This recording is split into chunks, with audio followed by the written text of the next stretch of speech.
any live video feed or any web camera. Yeah. So I go straight to the benefits. Basically, first we want to take advantage of two things. Basically, the first thing will be take advantage of the YotaPhone and the second screen. So basically, the second screen has always on option.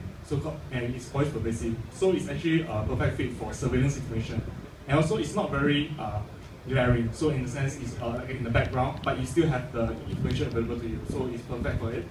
And secondly, it's versatile. You can use it as a security camera with our motion sensing features, which we will demonstrate later, as well as it can also use for example, your child or to monitor your elderly, for example, to make sure they're not doing something.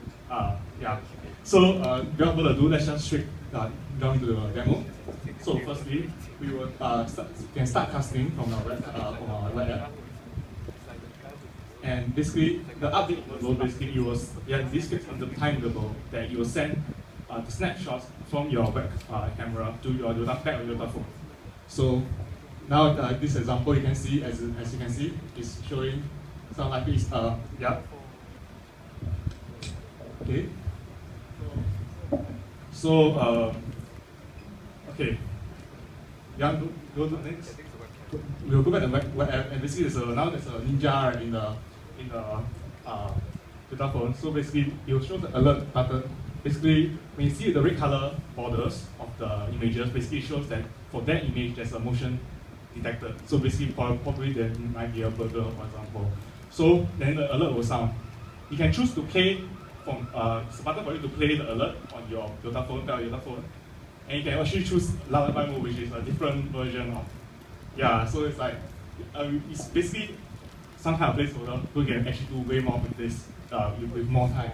So just you can click on the snapshot. So basically, for the image we display at the back of the YotaPhone, there are some problems because it's black and white, right? It's an ink-based display. So basically, we also use like what the other group did, which is the histogram equalized image. So basically, it makes it the black and white more discerning. So the image does not get very blurred on the back screen.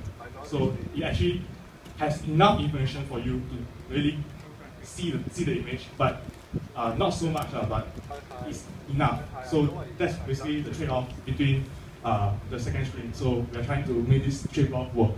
So basically, that's it. Yeah.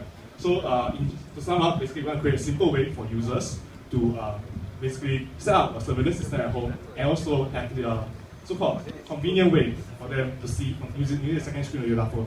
Yeah. That is all. Well done, just in time. Thank you, Robert Fitztaylor. Comments from the judges? Question. How often does the display at the back of the phone update?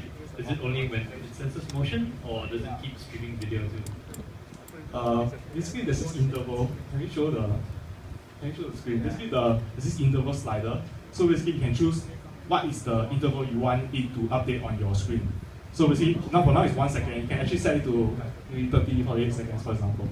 The movement threshold is for the alert system. So you want very obvious movement for the alarm to trigger. So yeah.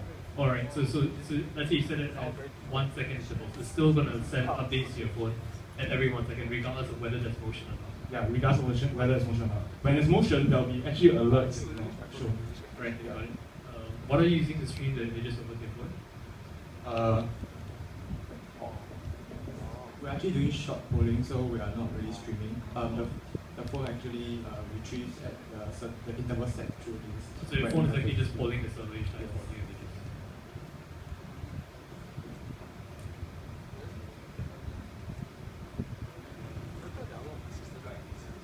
I'm just thinking about a really obscure use cases like watching a sports game whilst you're at your wife's dinner party or something. Stuff like on the back of the phone.